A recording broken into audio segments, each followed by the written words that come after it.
Blessed is everyone who fears the Lord, who walks in his ways.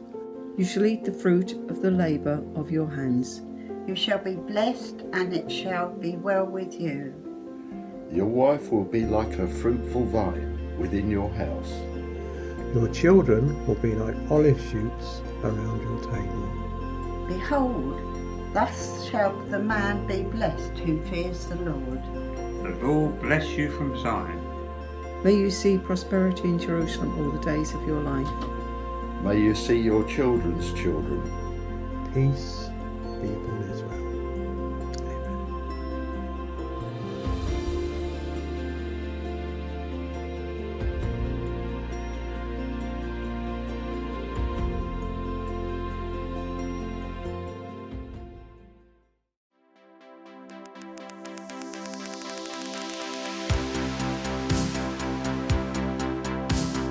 As a kid, before I became a Christian, I was a happy kid.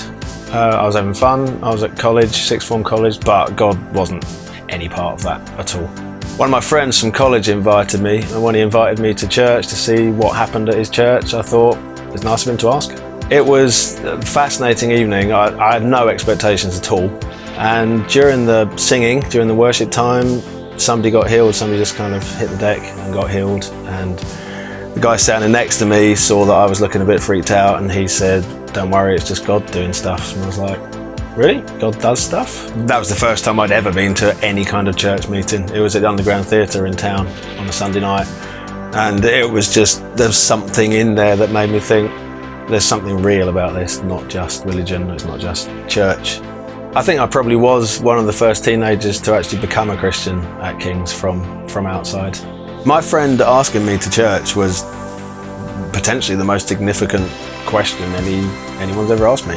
If he hadn't done that, I don't know whether I'd be sitting here now as a Christian. I don't know whether I'd have the kids I've got now. I don't know, but my life would be the same as it is now.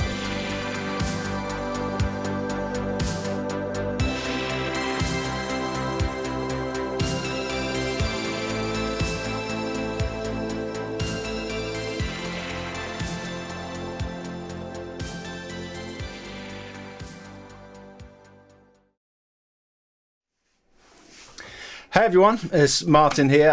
You've obviously just watched that video of a much younger me. Every time that video is about to be played, I get messages from people saying, "Great, we're going to see your hair again." Some of my 16-year-old haircuts. Ironically, 4 months into COVID-19 lockdown, my hair kind of looks about as bad as it did in those photos at the moment, but never mind. Right, we're still in our Psalms series, and I'm going to be going through Psalm 128 today, and I'm going to be asking some questions along the way as well. Some questions that don't have answers, some questions for each of you, and questions for myself as well. You've just heard the Inspire team reading out that psalm as well, and it's great to hear some of the more experienced people in the church, who have seen their children's children grow up, reading out the words of truth in that psalm. So we're going to go through it. I'm going to go through some of the background of it, and as I said, then ask some kind of, some serious questions of ourselves. So first, a little bit of background. That psalm's one of the songs of ascent. So there's 15 psalms towards the end of the book of Psalms, which are songs which would have been sung by the Israelites as they walked up the hill towards Jerusalem. They're songs of togetherness and unity, and like any good song, there's a kind of unwritten rule in songwriting where you really need to tell everyone what the whole point of the song is inside the first line or two. And from there, you kind of flesh the song out after that. And this psalm, Psalm 128, does exactly that, being a song, where the first line is, blessed is everyone who fears the Lord, who walks in his ways. That's what this psalm's about. It talks about work and it talks about family. The whole point of this psalm is, blessed is everyone who fears the Lord, who walks in his ways. And the word blessed comes from the Greek word makarios, which means to feel fully satisfied. So that psalm, that first line of that psalm is, fully satisfied is everyone who fears the Lord, who walks in his ways. We all want to be satisfied. We all want to live lives of contentment and happiness and fulfillment. There's a famous line in the American Declaration of Independence, which is talking about human rights and, what every human should have the right to, which is the right to life, liberty, and the pursuit of happiness, is what the American Declaration of Independence says. And Psalm 128 really is, the first line of it, the very first half dozen words of Psalm 128 are really the answer to the search for happiness. That's what, the end of the search for happiness is fully satisfied is everyone who fears the Lord and walks in his ways. And a really important word in that line is everyone. Whether people are married or single, men or women, whatever race, whatever class, whatever educational background, social background, economic, blessed is everyone who fears the Lord and who walks in his ways. And the words fear the Lord in those Psalms, it's not talking about being scared of God. It's talking about being in reverence and in awe of God. And, the fear of God being something which is the foundation for our lives. It says in the book of Jeremiah that God gave everyone the fear of him for their own good and for the good of their children. It's a good thing to fear the Lord. It's a really good thing to base our lives on fearing God and walking with him. And Spurgeon put it like this when he was talking about this Psalm 128. Spurgeon said this: "It's idle to talk of fearing the Lord if we act like those who have no care whether there be a God or not. God's ways will be our ways if we have a sincere reverence for him. If the heart is joined unto God, the feet will follow after him." Which leads us to the next line of this psalm, which is, "You shall eat the fruit of the labour of your hands." Now, God always wanted us to be fruitful in working and to enjoy work and to bless work. In Genesis chapter 2, mankind was meant to tend the garden, work the garden for God and enjoy it and be blessed in the work and blessed in the fruit of the work. And it wasn't until the fall in Genesis chapter 3 that, God cursed that and kind of said, you're going to have hard work now, it's going to hurt. But God always wanted work, labour, to be fruitful and always wanted mankind to enjoy the fruits of our labour. And, we as a church have enjoyed the fruits of our labour up to this point, 32 years, I think, that King's Church has been going. We've enjoyed, we've seen a lot of the fruit of our labour up to this point. And the first question or couple of questions I just want to ask of us is, we will eat the fruit of the labour of our hands in this next season. One way or another, we're entering a new season. In lots of ways, we're entering a new season. And we've entered a new season. We will eat the fruit of the labour of our hands. And the question for all of us is, what are we going to invest in? What are you going to invest in as we move forwards now? Who are you going to invest in? Who am I going to invest in? What will the fruit of the labour of our hands be when we look back in another 30 years' time? Where are we now and where are we going? How are we working for God, to see the labour of to see the fruit of the labour of our hands? And I was trying to avoid talking about Liverpool Football Club. Those of you that know me know that I'm a Liverpool fan, and I didn't want to talk about Liverpool. I hadn't planned to talk about Liverpool, but this hopefully will be worth putting into this talk, right? Jurgen Klopp, the Liverpool manager, 4 years ago, they've been playing, on the internet, on TV, on Sky in the past week or so. Liverpool have won the Premier League the last few days, for anyone that didn't know. For the first time they've won the league title in 30 years. And 4 years ago, when their manager Jurgen Klopp took over at the club, he said, it's going to be a hard road. They've been playing this interview back this week. He said, it's going to be a hard road with hard work, but if we put the work in 4 or 5 years' time, we'll have won some trophies. In 4 or 5 years' time, we will eat the fruit of the labour of our hands. And currently, right now, 4 years later, Liverpool are currently Premier League champions, European champions, European Super Cup champions, and Club World Cup champions. So, you know, looking back 4 years where the manager sat down and said, if we work hard, if we do it right, we will eat the fruit of the labour of our hands. 4 years later, they've won everything they could have won, basically. So hopefully you can see the point of why I've said that little story. It's a good story for me. But really, you know, the point of it is exactly that, you know, work hard, labour for the right reasons. I mean, you know, what we're building is so much more important than football, obviously. And, you know, over this next season, this new season, what do you want the fruit to be? What do you want to be eating? You know, what fruit do you want to be seeing over the next, you know, 5 years, 10 years, 15 years, 20 years? Ask yourself those questions, because they're good questions to ask. And to be honest, they're questions I've been asking myself in the past few days, you know, preparing this talk. Sitting here now, kind of, you know, 4 months into all of us being cooped up in our houses, and you know, all that kind of thing. Kind of, yeah. In this new season, what do we want to see? Where do we want to go? What do we want to see? How are we going to invest? Who are we going to invest in as we move forwards and build the kingdom of God? And this next line of the psalm, which is, "Your wife shall be like a fruitful vine within your house." I'm going to kind of flip the context of that a little bit and not talk about, you know, actual husbands and wives on earth. But, you know, the Bible talks about us being the bride of Christ. You know, the church is the bride of Christ. So let's read that line for a minute along the lines of, you know, Jesus' bride will be like a fruitful vine within his house. You know, we were meant to be fruitful. When the Bible talks about vineyards and vines, it's talking about something that's precious to God. You know, in Isaiah chapter 5, the vineyard is a symbol of God's unconditional love. And in Psalm 80, Israel is a vine that God brought out of Egypt. You know, the vine is a symbol of life and thriving and flourishing and something precious to God and something that he holds dear to him.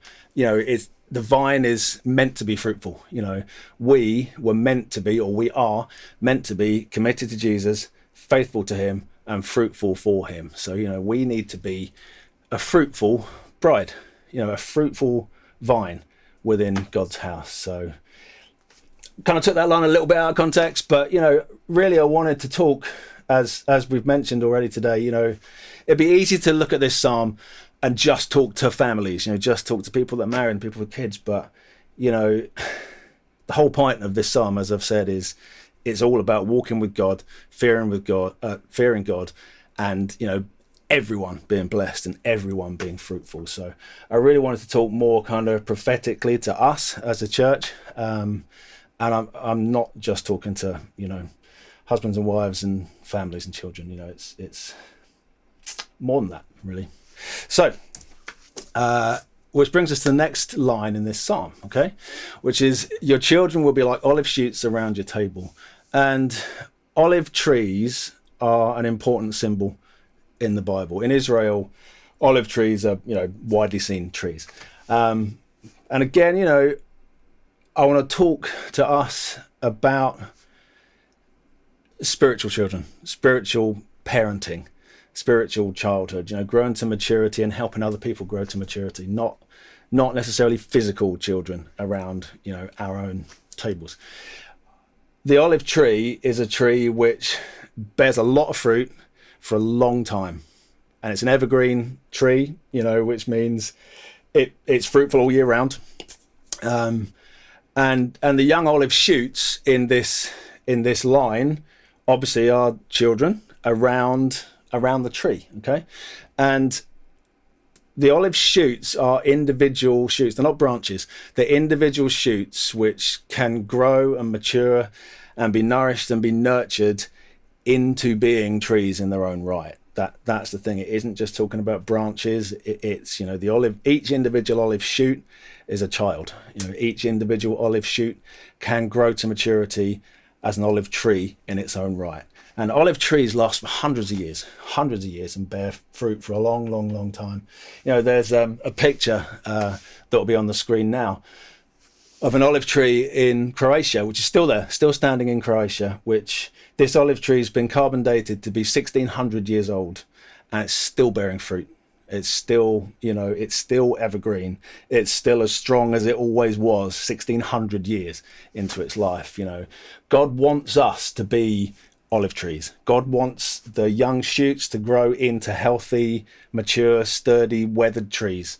That's what he wants from all of us, whether we're the youngest or the oldest person listening to this. And just a little kind of caveat, I guess, illustration. Olive trees, because they bear fruit all year round and because they're evergreen, they need a lot of water. And, they need nourishing, and they need to be well fed themselves so that they can nurture and nourish the shoots. We need to be well fed. We need to be well nourished. We need to be, us trees, we need to be feeding ourselves on God, in God.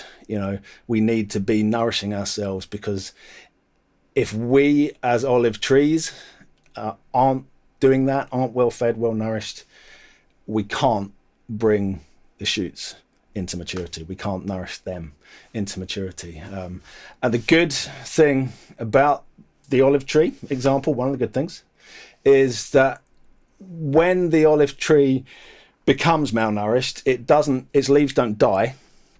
They get old and they wither, but when they get watered, they come back to life. When they get watered, they recover and they're able to bear fruit again, and nourish the shoots again. So if you are in a place where you're not feeling well nourished and well watered, when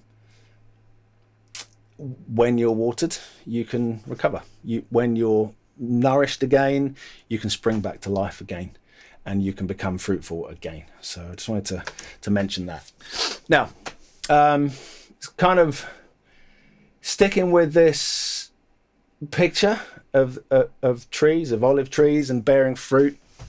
It was amazing to see the Inspire team reading that psalm at the beginning. Like I said, people that have seen their children's children that are still bearing fruit. There's people there who have been around for years and are still living, walking with God, walking in the fear of God, living as solid, sturdy olive trees, bringing forward a band of, younger shoots and younger trees ready one day to take their place. It's amazing to see these, forgive me for saying this, Inspire team, but these old trees that are still bearing fruit. It's brilliant to see that. And, as much as I cringe whenever I see the video of me and the photos of my baptism and, my hair and all that kind of thing, it's amazing to think back, and to kind of look back on those times, 28 years later, I think. My story there is that I think I was the first non-Christian teenager to become a Christian at King's, I think, as far as I know. I didn't really know that at the time, but I think that's true. I was one of the first shoots to be grafted into the olive tree of King's Church, from a background of not knowing God, suddenly given life and, grafted into this sturdy tree of King's. And, I hope I'm bearing fruit now. I hope I bear fruit in the second half of my life, as I'm heading into that now, probably. I want to be fruitful for God. I want to walk with God. I want to walk in the fear of God, and I want to be fruitful. And, this life isn't about building our own little empires. It isn't about what can I build for myself. This is about us tending God's garden, looking after God's garden, and investing in future generations. People that have invested into me are still around. Seeing that picture of my baptism, Ian McLaughlin that baptized me. Rebecca and I had dinner with Ian and Gilly a couple of months ago, and it's amazing just to hear them still talking about their walk with God. To sit down around a dinner table with, me and Rebecca as young shoots, if you like, around Ian and Gilly's table, just hearing them talk and learning from them. It's amazing. And I want to grow into a sturdy olive tree that is doing that in 30 years time, you know. And yeah, so for us, tending God's garden, you know, that's where we should be, not building our own empires, but walking in the fear of God and investing in future generations. You know, there's I've been watching Suits recently on Netflix, and I had a kind of poignant moment where I was watching Suits one day, and if you haven't watched it, it's basically about a law firm, and you know, everyone there is more ambitious than the next, and the whole point of it is that you work your way up the food chain, you earn as much money as you can, you work your way up from a, you know, junior associate to a senior associate to up and up and up and up, and then you become named partner with your name on the wall, and then if you really get to the very top, you become managing partner with your name first on the wall. And you know, and inevitably, being a, you know, Netflix TV show, there's all kinds of dramas and disasters, and names come and go off the wall, and people fall from grace and so on. I was watching that one day, and the firm had gone through its name change for about the 5th time, you know, towards the end of it. And I was watching it one night, and you know, I think God really clearly said to me, you know, sooner or later, everyone's name comes down from the wall. Everyone's name comes down from the wall sooner or later. You know, the things that I do in my life, the things that I've done in my life, the things that by the end of my life I will have done, you know, at some point I won't do them anymore. At some point I'll stop doing them. And it's how I invest in other people coming after me. You know, that's the important thing. Not what I do, but actually how can I tend God's garden? How can I build into future generations for the kingdom of God? You know, I won't fulfill all of my ambitions. You know, if I look back 20 years, I'm not going to do some of the things that I wanted to do 20 years ago. I'm just not. I'm not going to be doing that. You know, I'm getting too old. I've got too many responsibilities. I'm not going to be doing everything I wanted to do 20 years ago. But I've been realizing in the past, you know, few years, actually what I can do is help other people achieve things, help the younger generation come through, and younger generations come through and achieve, you know, their ambitions, and so on and so forth, you know, generation to generation to generation. You know, sooner or later my name will come down off the wall of what I've done, and your name will come down off the wall of what you've done. And then who's going to take it on from there? And who's going to take it on from there? And who's going to take it on from there? That's the, you know, that's the thing with the sturdy olive tree that, you know, is weathered and strong and firm and bringing forward nourished, healthy olive shoots to become their own sturdy trees, which is kind of summed up at the end of this psalm.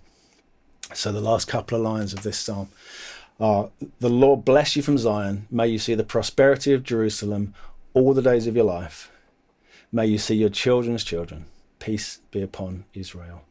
And, you know, I've already mentioned Ian McLaughlin and you know, some of the Inspire crew that read the psalm out. You know, really what I want to do, starting to close, is really talk to 3 different generations. Okay, so if you're in the older generation, so if you're in your 70s and your 80s and your 90s and you're watching this, if you're in the older generation at King's, please keep investing in the younger generation. You know, you don't realize what a massive impact, you may not realize what a massive impact just your presence and your visibility has. You know, one of the massive things I miss about meeting together at church is I love being in the hall and worshipping with people around me, in front of me, behind me, next to me. You know, you're kind of looking at people 30 years, 40 years older than me and going, man, you know, I know some of the hardship that person's been through. You know, there's people that have been through world wars and all kinds of challenges that I've got no concept of at all. And just to see and hear you worshipping is something that I'm really looking forward to doing again. You know, please don't underestimate the impact that you have on people younger than you. And if you're able to, whatever older stage of life you're in, if you're able to, please keep actively building into people younger than you. You know, like I said, for me and Rebecca, you know, just having dinner with Ian and Jilly and just listening to them was just, you know, amazing. And, you know, if you older generation, please keep doing that. Please keep doing that, because it's so important as we all build together into the future for generations, that we still hear you, and we hear your voices and we see you. Keep going. I hope this hasn't sounded patronizing. It wasn't meant to, but, you know, don't underestimate your importance, you know, to everybody younger than you, please. And if you're in my kind of age range, I'm into my 40s. So if you're in your 40s or your 30s, 40s, 50s, 60s, you know, who are we investing in? You know, who are we helping to nurture into becoming sturdy, weathered olive trees? Who are we investing in, and how are we investing, and how can we keep investing? You know, I've been asking myself this question as I've been preparing this talk, obviously. You know, what am I doing and what am I going to do? You know, I've been kind of stuck in the house and working from home, which has been, you know, it's had its positives, obviously. But, you know, I'm looking forward to this new season, you know, and kind of really knuckling down and going, okay, how are we building now? How are we building in this new season? Who are we investing in this new season? So if you're in, you know, I've heard people talk about it as being the summer of your life, you know, in your 40s, 50s, you know. If you're in the summer of your life, there's still plenty of work to do and plenty of chances to eat the fruit of the labour of our hands.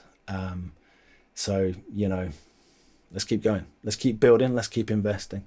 And the third generation, really, I want to talk to as I start to close, are the younger ones. You know, if you're watching this, if you're 5 and you've made it to the end of this talk, I don't think my youngest daughter will have made it to the end of this talk. You know, she's 6. But if you're 5 or 10 or 15 and you're watching this talk, you know, look ahead 80 years. You know, when you're 85 or you're 90, you know, walk with God.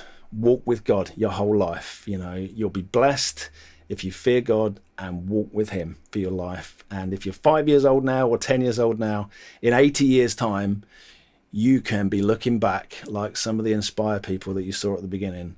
You can be looking back at generations after generation at people that you've helped invest in. You've got your whole lives in front of you. If you're 10 years old, this may be going, you know, past you. I don't know. But, you know, if you're a young shoot now, walk with God, really. Walk with God. Become a sturdy olive tree that stands firm, and you can then invest into the next generation and the next generation and help mature and nourish people. And I'm just going to finish before we start to draw to our closes in our morning. I'm just going to finish by reading one more quote from Spurgeon. So, you know, second Spurgeon quote of the morning. This is kind of how Spurgeon summed up walking with God, walking in fear of God, and, you know, being fruitful for God, is how he summed it up. He said, to enjoy the divine blessing, we must be active and walk. We must be methodical and walk in certain ways, and we must be godly and walk in the Lord's ways. God's ways are blessed ways. They were cast up by the Blessed One. They were trodden by him in whom we are blessed. They are frequented by the blessed. They are provided with means of blessing. They are paved with present blessings, and they lead to eternal blessedness.